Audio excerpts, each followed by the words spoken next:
Price the lord. Hallelujah. യേശുവേ നന്ദി, യേശുവേ സ്തോത്രം.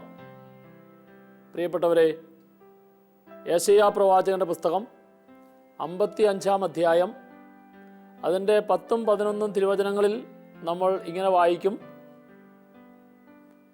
മഴയും മഞ്ഞും ആകാശത്തു നിന്ന് വരുന്നു, തിരിച്ച് ആകാശത്തിലേക്ക് പോകാതെ അത് ഭൂമിയിൽ പതിച്ച് സസ്യങ്ങളെ കിളിർപ്പിച്ച് അവയ്ക്ക് ഫലം നൽകുവാനായിട്ട് സഹായിക്കുന്നത് പോലെ ദൈവം പറയുന്നു, എൻ്റെ അധരത്തിൽ നിന്ന് വീഴുന്ന വചനവും ഫലം ചൂടാതെ തിരിച്ചു വരികയില്ല. ആകാശത്തുനിന്ന് പെയ്യുന്ന മഴയും മഞ്ഞും തിരിച്ച് ആകാശത്തിലേക്ക് പോകാതെ ഭൂമിയിൽ പതിച്ച് സസ്യങ്ങളെ കിളിർപ്പിച്ച് അവയ്ക്ക് ഫലം നൽകാനായിട്ട് സഹായിക്കുന്നത് പോലെ എൻ്റെ വചനം ഫലം ചൂടാതെ തിരിച്ചു വരികയില്ല. അടുത്ത വചനത്തിൽ, 11ാമത്തെ വചനത്തിൽ വളരെ വ്യക്തമായിട്ട് ദൈവം പറയുകയാണ്, എൻ്റെ ഉദ്ദേശം അത് നിറവേറ്റും, ഞാൻ ഏൽപ്പിച്ചിരിക്കുന്ന കാര്യങ്ങൾ വിജയപ്രദമായി തീർക്കുവാൻ അത് സഹായിക്കും.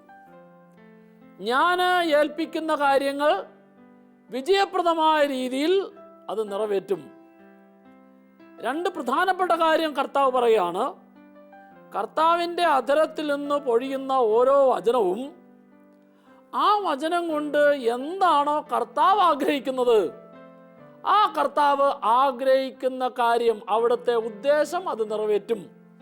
ഞാൻ ഏൽപ്പിക്കുന്ന കാര്യം അത് വിജയപ്രദമായി തീരുന്നോടം വരെ ആ വചനം പ്രവർത്തിച്ചുകൊണ്ടിരിക്കും. ദൈവത്തിൻ്റെ ഉദ്ദേശം എന്താണോ ആ ഉദ്ദേശത്തെ നിറവേറ്റുന്നത് ദൈവത്തിൻ്റെ വചനമാണ്. ആ ഉദ്ദേശത്തെ നിറവേറ്റുവോളം, ഫലപ്രദമായ രീതിയിൽ നിറവേറ്റുവോളം ആ വചനം പ്രവർത്തിച്ചു കൊണ്ടിരിക്കും. ദൈവത്തിൻ്റെ വചനത്തിലൂടെ ദൈവത്തിൻ്റെ ഉദ്ദേശമാണ് ഓരോ വ്യക്തികളിലേക്കും, കേൾക്കുന്ന വ്യക്തികൾ, വായിക്കുന്ന വ്യക്തികൾ, ധ്യാനിക്കുന്ന വ്യക്തികൾ, പഠിക്കുന്ന വ്യക്തികൾ, അവരെല്ലാം ആ വചനം കൊണ്ട് ദൈവം എന്താണോ ആഗ്രഹിക്കുന്നത് ആ ആഗ്രഹിക്കുന്ന ഫലം പുറപ്പെടുവിക്കാതിരിക്കുകയില്ല.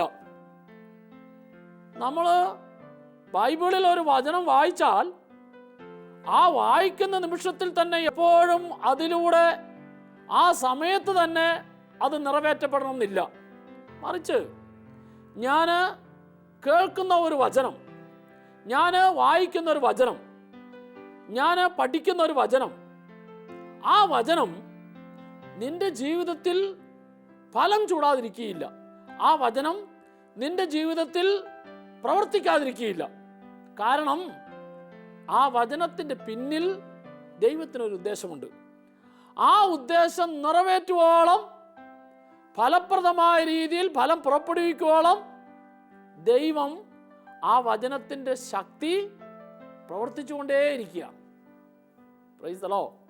പ്രിയപ്പെട്ടവരെ, കുറച്ച് നാളുകൾക്ക് മുമ്പ് ഡിവൈൻ ധ്യാന കേന്ദ്രത്തിലെ മലയാള സ്റ്റേജിൽ നിന്നുകൊണ്ട് ഒരു സഹോദരി അവളുടെ ജീവിത സാക്ഷ്യം പറഞ്ഞു. അവളുടെ ജീവിത സാക്ഷ്യം ഇതായിരുന്നു: ഞാൻ ഈ ധ്യാന മന്ദിരത്തിലേക്ക് ആദ്യമായിട്ട് ധ്യാനിക്കാൻ വന്നത് 3 വർഷങ്ങൾക്ക് മുമ്പാണ്.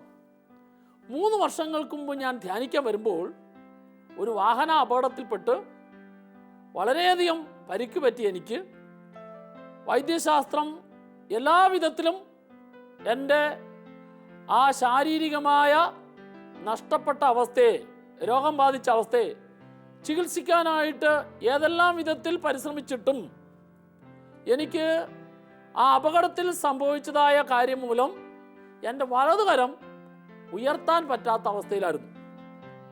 മറ്റ് ശാരീരികമായ അവയവങ്ങളിൽ വന്നതായ കേടുപാടുകളെല്ലാം മാറി, നടക്കുന്നതിന് കുഴപ്പമില്ല, അതുപോലെ തന്നെ മറ്റ് കാര്യങ്ങൾ ചെയ്യുന്നതിനൊന്നും കുഴപ്പമില്ല. എൻ്റെ ഇടത് കൈ കൊണ്ട് എന്ത് കാര്യം ചെയ്യുന്നതിന് കുഴപ്പമില്ല. പക്ഷേ വലതുകരം ഉയർത്താൻ സാധിക്കില്ലായിരുന്നു. അങ്ങനത്തെ ഒരു ബുദ്ധിമുട്ടിലാണ് അവസാനം പരിശോധിച്ച ഡോക്ടർ വൈദ്യശാസ്ത്രത്തിൻ്റെ മേഖലയിൽ എന്നോട് പറഞ്ഞു, ഈ വലതുകരം ഇനി സ്വാഭാവികമായിട്ട് അങ്ങനെയൊക്കെ ഉണ്ടാവുകയുള്ളൂ. ഇതിൽ കൂടുതലൊന്നും വൈദ്യശാസ്ത്രത്തിന് ഈ കാര്യത്തിൽ ചെയ്യാനില്ല. അപ്പോൾ വൈദ്യശാസ്ത്രത്തിന് ഈ കാര്യത്തിൽ ചെയ്യാൻ പറ്റുന്നതായ എല്ലാ കാര്യങ്ങളും ചെയ്തിട്ടും എൻ്റെ വലതുകരം ഉയർത്താൻ സാധിക്കുന്നില്ല. ഈ വലതുകരം കൊണ്ട് കാര്യമായിട്ടൊന്നും ചെയ്യാനും സാധിക്കുന്നില്ല. അങ്ങനത്തെ ഒരു അവസ്ഥയിലാണ് ഞാൻ ധ്യാനിക്കാൻ വന്നത്. ധ്യാനിക്കാനായിട്ട് വരുമ്പോൾ എൻ്റെ ഉള്ളിലെ പ്രതീക്ഷ മുഴുവനും ഈ ധ്യാനത്തിൽ സംബന്ധിച്ച് വചനം കേട്ട് പ്രാർത്ഥിച്ചിട്ട് എൻ്റെ ഉയർത്താൻ സാധിക്കാത്ത വലതുകരം എനിക്ക് ഉയർത്താനായിട്ട് സാധിക്കും. അങ്ങനെ എൻ്റെ വലതുകരത്തിൽ സംഭവിച്ചിരിക്കുന്നതായ ഈ രോഗാവസ്ഥയിൽ സൗഖ്യം കിട്ടുക എന്ന് പ്രതീക്ഷിച്ചാണ് ഞാൻ ധ്യാനിക്കാനായിട്ട് വന്നത്. കിടപ്പ് രോഗികൾ കടന്ന് ധ്യാനിക്കുന്നതായ വാർഡിൽ ഞാൻ മറ്റുള്ളവരോടൊപ്പം ഒരു കട്ടിൽ കടന്ന് ധ്യാനിക്കുകയാണ്. ധ്യാന ദിവസങ്ങളും ഞാൻ ചുറ്റും നോക്കിയപ്പോൾ എൻ്റെ സമീപത്ത് ആ വാർഡിൽ കിടക്കുന്ന വ്യക്തികളിൽ നാളുകളായിട്ട് കിടപ്പ് രോഗികളായിട്ടുണ്ട്, വൈദ്യശാസ്ത്രം കൈവിട്ട രോഗികളുണ്ട്, ക്യാൻസർ രോഗികളുണ്ട്, കിഡ്നി രോഗികളുണ്ട്, ഒട്ടും തന്നെ നടക്കാൻ പറ്റാത്ത രോഗികളുണ്ട്, സംസാരിക്കാൻ പറ്റാത്ത രോഗികളുണ്ട്.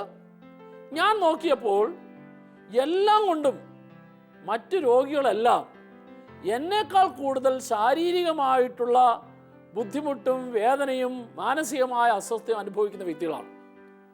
അവരെ എല്ലാം വെച്ച് നോക്കുമ്പോൾ ഞാനാണ് മറ്റു രോഗികളെക്കാളെല്ലാം മാനസിക രീതിയിൽ ഭേദമായിട്ടുള്ള വ്യക്തി. അതുകൊണ്ട് ഞാൻ ധ്യാന ദിവസങ്ങളിൽ എൻ്റെ ശാരീരികമായ രോഗസൗഖ്യത്തിന് വേണ്ടിയുള്ള പ്രാർത്ഥന നിർത്തി. ഞാൻ എന്നിട്ട് കർത്താവിനോട് പ്രാർത്ഥിക്കാൻ തുടങ്ങി, കർത്താവേ, ഈ കിടക്കുന്ന മറ്റു രോഗികൾക്കെല്ലാം സൗഖ്യം കൊടുക്കണേ, മറ്റു രോഗികളെല്ലാം നീ അനുഗ്രഹിക്കണേ, മറ്റു രോഗികളുടെ രോഗം മൂലമുള്ള മാനസിക വിഷമങ്ങളും ദുഃഖങ്ങളും നീ എടുത്തു മാറ്റണമേ. എൻ്റെ രോഗത്തെക്കുറിച്ചുള്ള ചിന്ത ഞാൻ വിട്ടു. കാരണം എന്നോടൊപ്പം ആ വാർഡിൽ കിടക്കുന്ന മറ്റു രോഗികളെല്ലാം എന്നേക്കാൾ വലിയ രോഗാവസ്ഥയിലുള്ളവരാണ്. അതുകൊണ്ട് ഞാൻ മറ്റുള്ളവർക്ക് വേണ്ടി പ്രാർത്ഥിക്കാൻ തുടങ്ങി. അങ്ങനെ ഞാൻ മറ്റുള്ളവർക്ക് വേണ്ടി പ്രാർത്ഥിക്കാൻ തുടങ്ങിയപ്പോൾ എനിക്ക് മാനസികമായിട്ട് ഒരു സന്തോഷം കിട്ടി, വലിയൊരു ധൈര്യം കിട്ടി. ധ്യാന ദിവസങ്ങളിൽ അതിൽ ചില രോഗികൾക്കെല്ലാം ശാരീരികമായ സൗഖ്യം കിട്ടി. അവരുടെ മുഖത്ത് സന്തോഷം നിറഞ്ഞു നിൽക്കുന്നത് എനിക്ക് കാണാനായിട്ട് സാധിച്ചു. ധ്യാനത്തിൽ വലിയ സന്തോഷമായി. ഞാൻ തിരിച്ചു പോകുമ്പോൾ എൻ്റെ ധ്യാനത്തിൽ വരുമ്പോഴുള്ള ശാരീരികാവസ്ഥ അതുപോലെ തന്നെയാണ്. പക്ഷേ എൻ്റെ ഉള്ളിൽ എൻ്റെ ഈ രോഗസൗഖ്യത്തിന് വേണ്ടിയിട്ടല്ല ഞാൻ പ്രാർത്ഥിക്കേണ്ടത്. ഞാൻ മറ്റുള്ള രോഗികൾക്ക് വേണ്ടി പ്രാർത്ഥിക്കാൻ തുടങ്ങി.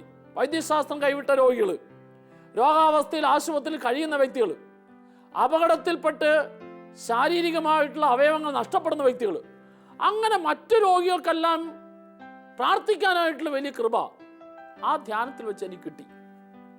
ആ സഹോദരി തൻ്റെ സാക്ഷ്യം വീണ്ടും തുടരുകയാണ്. അവൾ പറയുകയാണ്, ഈ അടുത്ത നാളിൽ 2015 കോട്ട കൺവെൻഷൻ്റെ ആ കൺവെൻഷൻ ഗുഡ്നസ് ടെലിവിഷനിലൂടെ ഞാൻ കാണാനായിട്ടിടയായി.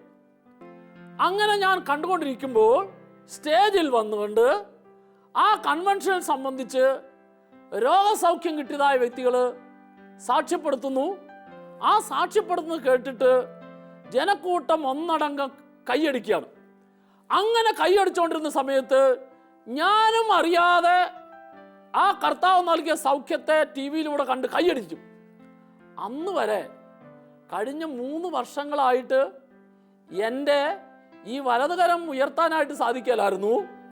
അങ്ങനെ സാധിക്കാതിരുന്ന ഞാൻ കൺവെൻഷനിൽ കർത്താവ് നൽകിയ രോഗസൗഖ്യത്തെ ടെലിവിഷനിലൂടെ കണ്ടുകൊണ്ടിരിക്കുമ്പോൾ ആ കണ്ടുകൊണ്ടിരിക്കുന്ന കാര്യത്തെ സന്തോഷത്തോടെ ജനക്കൂട്ടം കൈയടിച്ചപ്പോൾ എൻ്റെ കൈയും അറിയാതെ ആ കൈയടിച്ച് കർത്താവിനെ മഹത്വപ്പെടുത്താനുള്ള ഒരാഗ്രഹം ഉള്ളിൽ തോന്നിയപ്പോൾ ഞാൻ പെട്ടെന്ന് ആ രോഗസൗഖ്യം നൽകിയ വ്യക്തികളെ ഓർത്ത് കൈയടിക്കാനായിട്ട് തുടങ്ങിയപ്പോൾ അന്ന് വരെ അനങ്ങാതിരുന്ന എൻ്റെ വലത് കൈ എനിക്ക് നന്നായിട്ട് ഉയർത്താനും കൈയടിക്കാനും സാധിച്ചു. പ്രിയപ്പെട്ടവരെ, ആ സഹോദരിയുടെ സാക്ഷ്യം വലിയൊരു സന്തോഷത്തിന് അനുഭവമായിരുന്നു. അവൾ പറയുകയാണ്, ഞാൻ 3 വർഷങ്ങൾക്ക് മുമ്പ് ഡിവൈൻ ധ്യാന കേന്ദ്രത്തിൽ വന്ന് വചനം കേട്ടപ്പോൾ ആ കേട്ടതായ വചനത്തിൻ്റെ ശക്തി എൻ്റെ ഉള്ളിൽ കിടന്നു. ആ ഉള്ളിൽ കിടന്നതായ വചനത്തിൻ്റെ ശക്തി ഞാൻ എൻ്റെ ജീവിതത്തിൽ ധ്യാനത്തിൽ കൂടിയിട്ട് രോഗം സുഖപ്പെട്ടില്ലല്ലോ എന്നോർത്തുള്ള ദുഃഖമോ വേദനയോ എന്നിൽ ഉണ്ടായില്ല. മറിച്ച് ആ ധ്യാന ദിവസങ്ങളിൽ മറ്റുള്ള രോഗികൾക്ക് വേണ്ടി പ്രാർത്ഥിക്കാനുള്ള വലിയ കൃപ എനിക്ക് കിട്ടി. ഇതാ അന്ന് എന്നിൽ ദൈവം നിക്ഷേപിച്ച വചനത്തിന്റെ ശക്തി 3 വർഷങ്ങൾക്ക് ശേഷം യേശു സൗഖ്യം നൽകിയ മറ്റു രോഗികളുടെ ആ സൗഖ്യാനുഭവത്തെ ടെലിവിഷനിലൂടെ കണ്ട് ഞാൻ അതിനെ ഓർത്ത് കർത്താവിന് നന്ദി പറഞ്ഞ് കൈയടിക്കാനായിട്ട് ഞാൻ ഉള്ളിൽ ആഗ്രഹിച്ചപ്പോൾ അന്ന് വരെ സാധിക്കാതിരുന്ന എൻ്റെ വലതുകരം എനിക്ക് നന്നായിട്ട് ഉയർത്താനായിട്ട് സാധിച്ചു. പ്രിയപ്പെട്ടവരെ, ഇതൊറ്റപ്പെട്ട സംഭവങ്ങളല്ല. ദൈവത്തിൻ്റെ വചനത്തെ കേൾക്കുമ്പോൾ അത് ധ്യാന കേന്ദ്രങ്ങളിലൂടെ ആയാലും പ്രാർത്ഥനാ ശുശ്രൂഷകളിലായാലും മാത്രമല്ല ടെലിവിഷൻ ചാനലിലൂടെ വീട്ടിലിരുന്ന് ദൈവത്തിൻ്റെ വചനം കേൾക്കുമ്പോൾ ആ കേൾക്കുന്ന വചനങ്ങൾ വ്യക്തികളിൽ മാനസാന്തരം ഉണ്ടാക്കുന്നു, രോഗസൗഖ്യം നൽകുന്നു, ഉള്ളിലെ വിദ്വേഷം വെറുപ്പും വൈരാഗ്യമെല്ലാം ഉപേക്ഷിക്കാൻ തക്ക വിധത്തിലുള്ള ശക്തമായ ഇടപെടൽ ദൈവവചനത്തിലൂടെ ഉണ്ടാകുന്നു. അതാണ് കർത്താവിൻ്റെ വചനം പറയുന്നത്. എൻ്റെ ഉദ്ദേശം, ഞാൻ ആഗ്രഹിക്കുന്നതായ കാര്യം എൻ്റെ വചനം നിറവേറ്റാതിരിക്കുകയില്ല. ദൈവത്തിൻ്റെ ഉദ്ദേശം ദൈവം തൻ്റെ വചനത്തിലൂടെ ഓരോ മനുഷ്യ വ്യക്തികളിലും പ്രാവർത്തികമാക്കി തീർക്കുന്നു. Price the lord, praise the lord. പ്രിയപ്പെട്ടവരെ, ഉൽപ്പത്തി മുതൽ വെളിപാട് വരെ നമ്മൾ ബൈബിൾ വായിച്ചാൽ ഈ ബൈബിളിൽ പറഞ്ഞിരിക്കുന്ന വചനത്തിൻ്റെ എല്ലാം ആകത്തുക ഒരു വചനത്തിൽ നമ്മൾ അതിന് നിറവേറ്റണമെന്ന് പറഞ്ഞാൽ അതിലെ പ്രധാനപ്പെട്ട ഒരു കാര്യം ഹബക്കൂക്ക് പ്രവാചകന്റെ പുസ്തകം 1-ാം അധ്യായം 5-ാം തിരുവചനം, പറഞ്ഞാൽ വിശ്വസിക്കാൻ പറ്റാത്ത കാര്യം ദൈവം ചെയ്തതാണ്, ചെയ്യുന്നതാണ്, ചെയ്തുകൊണ്ടിരിക്കുന്നതാണ്. ഉൽപ്പത്തി മുതൽ വെളിപാട് വരെയുള്ള ബൈബിൾ വചനങ്ങളിൽ നിറഞ്ഞു നിൽക്കുന്ന സത്യം. അതിനാൽ ആരെല്ലാം ദൈവത്തിന്റെ വചനത്തെ കേൾക്കുന്നോ, സ്വീകരിക്കുന്നോ, വായിക്കുന്നോ, ധ്യാനിക്കുന്നോ അവർക്കെല്ലാം അവരുടെ ബുദ്ധിയുടെ തലത്തിൽ, ചിന്തയുടെ തലത്തിൽ, അറിവിന്റെ തലത്തിൽ അസാധ്യമെന്ന് കരുതുന്നതായ കാര്യങ്ങൾ ഓരോന്നും മനുഷ്യൻ ശ്രവിക്കുന്ന വചനം മനുഷ്യനിൽ നടത്തും. മനുഷ്യൻ സ്വീകരിക്കുന്ന വചനം മനുഷ്യനിൽ നടത്തും. ഇതാ നമ്മൾ കാണുന്നു ലൂക്കായുടെ സുവിശേഷം 5-ാം അധ്യായം 1 മുതൽ 11 വരെയുള്ള വചനം നമ്മൾ വായിച്ചു കഴിഞ്ഞാൽ അവിടെ നമ്മൾ കാണുന്ന സംഭവം ഇതാണ്. ജനക്കൂട്ടം യേശുവിൻ്റെ വചനം കേൾക്കാനായിട്ട് തിങ്ങിക്കൂടുകയാണ്. യേശു ഗനേസറത്ത് തടാകത്തിൻ്റെ കരയിലായിരിക്കുമ്പോൾ ജനം വചനം കേൾക്കാനായിട്ട് കടന്നു വരുന്നു. ജനക്കൂട്ടത്തെ കണ്ടപ്പോൾ യേശു ആ കരയോട് അടുപ്പിച്ച് കിടക്കുന്ന വള്ളങ്ങളിൽ 2 വള്ളങ്ങൾ കിടക്കുന്നു. അതിൽ ഒരെണ്ണം ശിമിയോൻ പത്രോസിൻ്റെതായിരുന്നു. ശിമിയോൻ പത്രോസിനോട് യേശു പറഞ്ഞു, വള്ളം കരയിൽ നിന്ന് അല്പം വെള്ളത്തിലേക്ക് നീക്കിയിടുക. വെള്ളത്തിലേക്ക് നീക്കിയിട്ട ആ വള്ളത്തിൽ യേശു കയറിയിരുന്നു. ജനം മുഴുവൻ യേശുവിന് അഭിമുഖമായിട്ട് കരയിൽ നിന്നു. യേശു വചനം പ്രസംഗിക്കുകയാണ്. യേശു വചനം പ്രസംഗിച്ചു കഴിഞ്ഞപ്പോൾ ശിമിയോൻ പത്രോസിനോട് പറഞ്ഞു, ഇനി വള്ളത്തിന്റെ വലതുവശത്ത് വലയിറക്കുക. വള്ളത്തിന്റെ വലതുവശത്ത് വലയിറക്കുക. അപ്പോൾ ഈശോയോട് ശിമിയോൻ പത്രോസ് പറഞ്ഞൊരു കാര്യമുണ്ട്. ലൂക്കായുടെ സുവിശേഷം 5-ാം അധ്യായത്തിന്റെ 5-ാം തിരുവചനം. നീ നന്നായിട്ട് വചനമൊക്കെ പ്രസംഗിച്ചു എന്നുള്ളത് ശരിയാണ്, പക്ഷേ ഈ വെള്ളത്തിന്റെ സ്ഥിതി എന്താണെന്ന്, ഇതിൽ എവിടെ മീനുണ്ട് എന്നുള്ളത്, എവിടെ വല വീശിയാൽ മീനെ കിട്ടുമെന്നുള്ളത് കാര്യം ഞങ്ങൾക്കാണ് കൂടുതൽ അറിയുന്നത്. ഇതൊക്കെ ഉള്ളിൽ വെച്ചുകൊണ്ട് യേശു പറഞ്ഞ കാര്യത്തിന് പത്രോസ് ഇങ്ങനെ പ്രതികരിച്ചു. യേശുവേ, ഞങ്ങൾ ഇന്നലെ രാത്രി മുഴുവൻ ഇതേ കായലിൽ, ഇതേ തടാകത്തിൽ ഇന്നലെ രാത്രി മുഴുവൻ ഞങ്ങൾ വല വീശി അധ്വാനിച്ചതാണ്. പക്ഷേ ഞങ്ങൾക്കൊന്നും കിട്ടിയില്ല. അതാണ് സത്യം. ഞങ്ങൾക്കൊന്നും കിട്ടിയില്ല എന്നുള്ളതാണ് സത്യം. പക്ഷേ ഇപ്പോൾ നീ പറഞ്ഞതനുസരിച്ച് വള്ളത്തിന്റെ വലതുവശത്ത് വലയിറക്കുക എന്ന് നീ പറഞ്ഞതനുസരിച്ച് ഞങ്ങൾ വലയിറക്കി നോക്കാം. യേശു പറഞ്ഞതുപോലെ ശിമിയോൻ പത്രോസ് വള്ളത്തിന്റെ വലതുവശത്ത് വലയിറക്കി. അവന്റെ കണ്ണുകൾക്ക് വിശ്വസിക്കാൻ പറ്റിയില്ല. വചനം സാക്ഷ്യപ്പെടുന്നത് പോലെ പറഞ്ഞാൽ വിശ്വസിക്കാൻ പറ്റാത്ത കാര്യം പത്രോസിന്റെ കൺമുമ്പിൽ കാണുകയാണ്. രാത്രിയിൽ മുഴുവൻ സമയവും അധ്വാനിച്ചിട്ടും ഒരു മീൻ പോലും കിട്ടാത്തതായിട്ടുള്ള ആ തടാകത്തിൽ നിന്ന് ഇതാ വല വലിച്ചു കയറ്റാൻ പറ്റാത്ത വിധത്തിൽ ആ വല മുഴുവനും നിറച്ചും മത്സ്യങ്ങളാണ്. മറ്റുള്ളവരെ സഹായത്തിന് വിളിച്ചു. അവരെയും കൊണ്ട് വല മുഴുവൻ നിറഞ്ഞ മീനുകളെ കൊണ്ട് നിറഞ്ഞ വല പത്രോസും കൂട്ടരും വലിച്ചു കയറ്റി.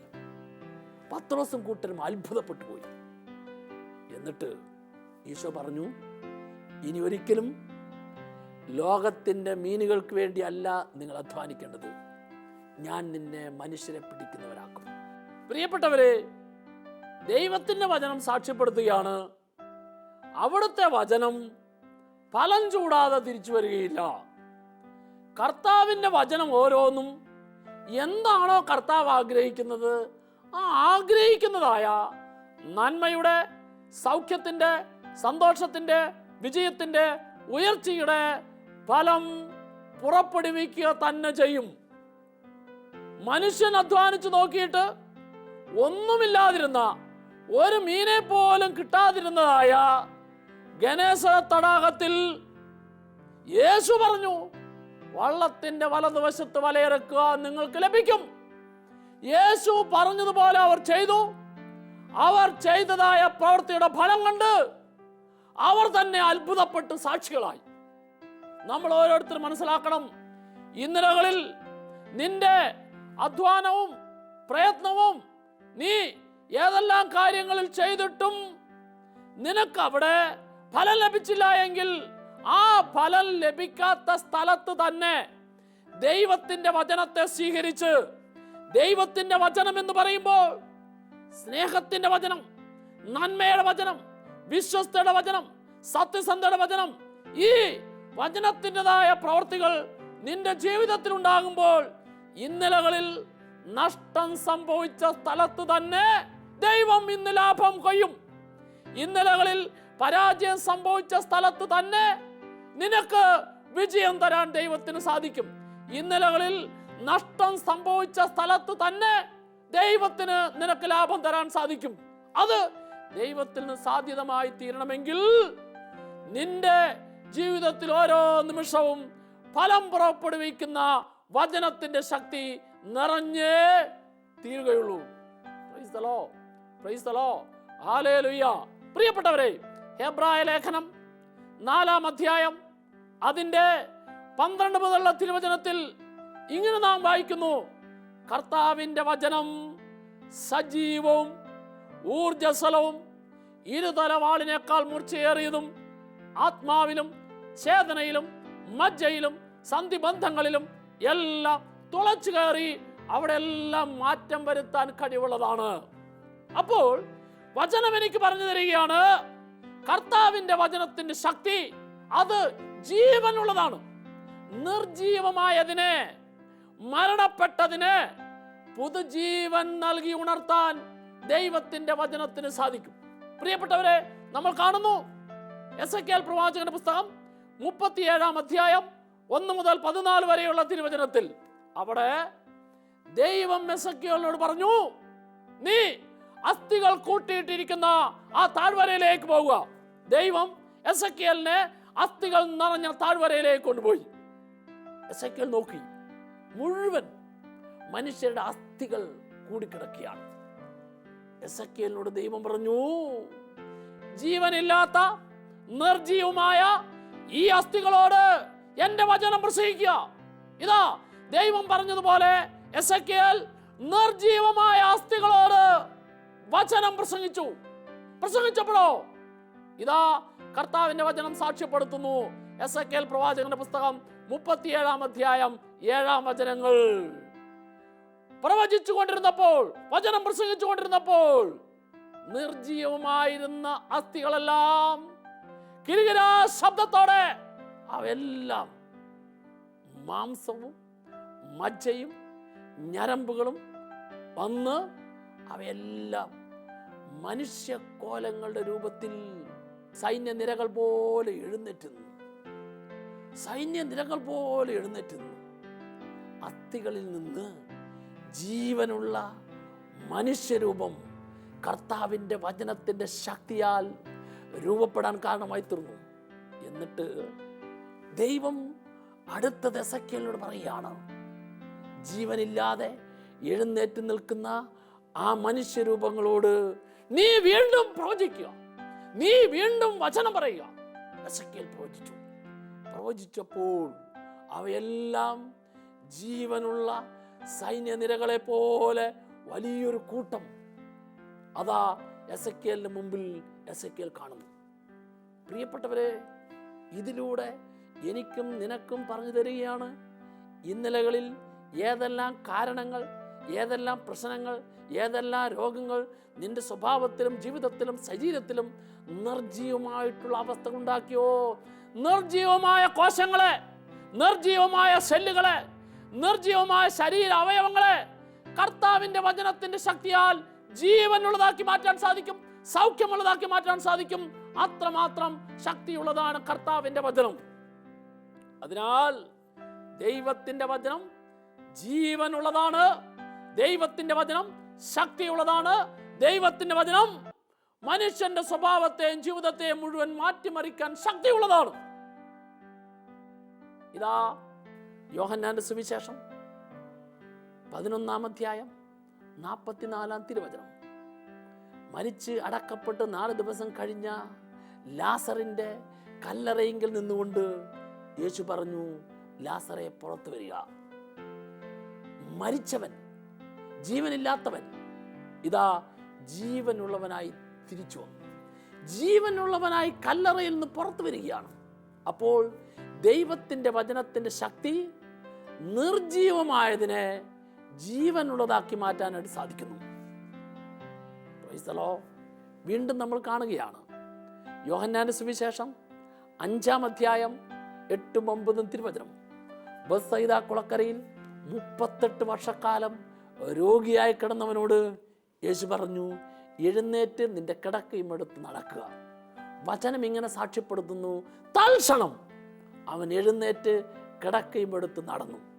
സഹോദര സഹോദരി, 38 വർഷക്കാലം ശാരീരികമായ അവസ്ഥയിൽ നടക്കാൻ പറ്റാതെ തളർന്നു കിടന്നിരുന്നവൻ യേശുവിൻ്റെ ഒരു വാക്ക്, എഴുന്നേറ്റ് നടക്കുക എന്നുള്ള വാക്ക്, ആ വാക്ക് അവൻ്റെ 38 വർഷമായിട്ടുള്ള രോഗത്തിന് സൗഖ്യം നൽകി. കർത്താവിൻ്റെ വചനത്തിൻ്റെ ശക്തി രോഗാവസ്ഥയിൽ സൗഖ്യം നൽകുന്ന ശക്തിയാണ്. പാപത്തിൻ്റെ, ദുശീലത്തിൻ്റെ, തിന്മയുടെ ബന്ധനത്തിൽ കഴിയുന്ന ഓരോ വ്യക്തിക്കും മാനസാന്തരം നൽകുന്ന ശക്തിയാണ്. ഈ ശക്തി വചനം ശ്രവിക്കുന്ന ഓരോരുത്തർക്കും, വചനം സ്വീകരിക്കുന്ന ഓരോരുത്തർക്കും, വചനം വായിക്കുന്ന ഓരോരുത്തർക്കും അവൻ്റെ ജീവിതത്തിൽ എന്നും എപ്പോഴും കർത്താവ് നടത്തും എന്നുള്ള ബോധ്യത്തോടു കൂടി വേണം വചനം കേൾക്കാൻ, വചനം വായിക്കാൻ, വചനം സ്വീകരിക്കാൻ. ഓർക്കുക, ഞാൻ ധ്യാനത്തിൽ കൂടി ഇന്ന് എൻ്റെ ജീവിതത്തിൽ ഒന്നും സംഭവിച്ചില്ലെങ്കിലും നീ ഓർക്കുക, ഇന്ന് സംഭവിച്ചില്ലെങ്കിൽ സംഭവിക്കാത്തതിലേക്ക് നോക്കി ഒന്നും കിട്ടിയില്ലല്ലോ എന്ന് കരുതരുത്. മറിച്ച് ഈ വചനത്തിൻ്റെ ശക്തി നിന്നിൽ ഫലദായകമായി തീരണമെങ്കിൽ ഫലദായകമായി തീരുവോളം നീ കാത്തിരിക്കണം. ഒരു വിത്ത് ഭൂമിയിൽ വിതറുമ്പോൾ, കുഴിച്ചിടുമ്പോൾ അപ്പോൾ ഫലം കിട്ടിയല്ല. ആ വിത്തിന് ഫലം കിട്ടണമെങ്കിൽ ചില വിത്തുകൾ 6 മാസം, 1 വർഷം, 6 വർഷം ഒക്കെ കാത്തിരിക്കണം. നമുക്കറിയാം, ഒരു പ്ലാവിൽ ചക്ക ഉണ്ടാകണമെങ്കിൽ ഒരു ചക്കക്കുരു അല്ലെങ്കിൽ ഒരു പ്ലാവിൻ്റെ വിത്ത് അത് മുളച്ച് വർഷങ്ങൾ കാത്തിരിക്കണം. അപ്പോൾ അതിനെ കുഴിച്ചിടുമ്പോൾ തന്നെ അനേകം ചക്കകൾ ഉണ്ടാകാൻ തക്ക വിധത്തിലുള്ള ഫലത്തിൻ്റെ നിറവ് ആ കുരുവിലുണ്ട്, അല്ലെങ്കിൽ ആ വിത്തിലുണ്ട്. ഇത് നമ്മൾ മനസ്സിലാക്കണം. ദൈവത്തിൻ്റെ വചനം കേൾക്കുമ്പോൾ ആ കേൾക്കുന്ന ഓരോ വചനവും എൻ്റെയും നിൻ്റെയും ജീവിതത്തിൽ ഫലം പുറപ്പെടുവിക്കുവോളം നീ വിശ്വാസത്തോടെ കാത്തിരിക്കണം എന്നുള്ളതാണ് സത്യം. ദൈവവചനം കാത്തിരിക്കുന്ന ഓരോ വ്യക്തികളിലും പുതിയ ജീവന്റെ, പുതിയ ശക്തിയുടെ, പുതിയ ബോധ്യത്തിൻ്റെ ഫലം നൽകുന്നു. നമുക്ക് കർത്താവിൻ്റെ തിരുമുമ്പിൽ നമ്മുടെ ജീവിതത്തിൻ്റെ എല്ലാ മേഖലകളെയും സമർപ്പിച്ചു, കർത്താവേ, എൻ്റെ ജീവിതത്തിലെ ഏത് മേഖലയിലാണോ കുറവുകളും മുറിവുകളും വേദനകളും നൊമ്പരങ്ങളും ഉള്ളത്, ആ മേഖലകളിലെല്ലാം പുതിയ ജീവനും ശക്തിയും നൽകാൻ തക്ക വിധത്തിൽ ഞാൻ ശ്രവിച്ച വചനത്തെ നീ ഫലം പുറപ്പെടുവിക്കുന്നതാക്കി മാറ്റണമേ എന്ന് പ്രാർത്ഥിക്കാം. ഒരു നിമിഷം കരങ്ങൾ കൂപ്പി കണ്ണുകളടച്ച്, കർത്താവിൻ്റെ വചനം ഫലം ചൂടാതെ തിരിച്ചു വരികയില്ല. അത് ജീവനുള്ളതാണ്, അത് ശക്തിയുള്ളതാണ്, അത് മനുഷ്യൻ്റെ സ്വഭാവത്തെയും ചിന്തകളെയും വഴികളെയും മുഴുവൻ ദൈവീകമാക്കി മാറ്റാൻ കഴിവുള്ളതാണ്. കർത്താവെ, ഞാൻ വിശ്വസിക്കുന്നു, ഞാൻ ശ്രവിക്കുന്ന വചനത്തെ എൻ്റെ ജീവിതത്തിലും എൻ്റെ കുടുംബത്തിലുമെല്ലാം വലിയ നന്മയുടെയും സന്തോഷത്തിൻ്റെയും ഫലം പുറപ്പെടുവിക്കാൻ തക്ക വിധത്തിൽ അവിടുന്ന് എന്നിൽ പ്രവർത്തിക്കണമേ. പിതാവിൻ്റെയും പുത്രൻ്റെയും പരിശുദ്ധാത്മാവിൻ്റെയും നാമത്തിൽ ആമേൻ.